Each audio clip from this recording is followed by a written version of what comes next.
আজকে যে মুড়ি দিছ না 4-5 জন আর সুস্তি বাবা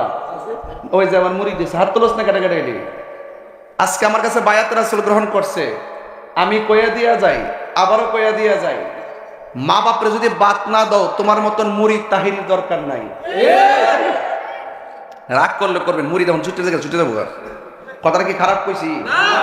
যেই ফিরে কইব মা বাপের খেদমত লাগতো না এটা ফিসাব না এটা সকাল বেলার পেশাব খারাপ কইছি ফির মুরিদি তাহিরির ব্যবসাটা যদি ব্যবসা হইতো প্রতি ওয়াজ মাহফিলে হাজার হাজার মুরিদ করাইতে পারতাম লক্ষ লোক আমার মাহফিলে হয় আমি বাচ্চা মুরিদ করি যেন একটা মুরিদে 100 ঘর ঠিক করতে পারে আরেকটা কথা কয়া দিয়ে যায় অ্যাডভোকেট ভাই বলছে ফুলামান্ডি নামাজ না পড়লো তাহির হুজুর লাগে খুব পাগল নিশ্চয়ই মানিক ভাই এলাকা থাকে দেহে ফুলামান নামাজের টাইমে ঘোরাঘুরি করে তাহলে আজকে থেকে ওয়াদা করো তাহিরি হুজুরের নাম ওয়াজ করতে আনছো আজকে থেকে ওয়াদা করো আমরা 5 ওয়াক্ত নামাজ পড়বো কথা কন ঠিক না বেটি রাজি আসেননি সবাই আল্লাহ যেন আপনারা কবুল করে আমিন কোন তো ইব্রাহিম নবী বিপদের সময় সেজদা দিব কার কাছে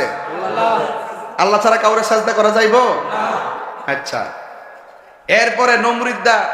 মহিলা নিয়ে নাচতেছে আহারে বাঘের সামনে বাঘে বনের বাঘে ফাইলে মানুষ ছাড়ে না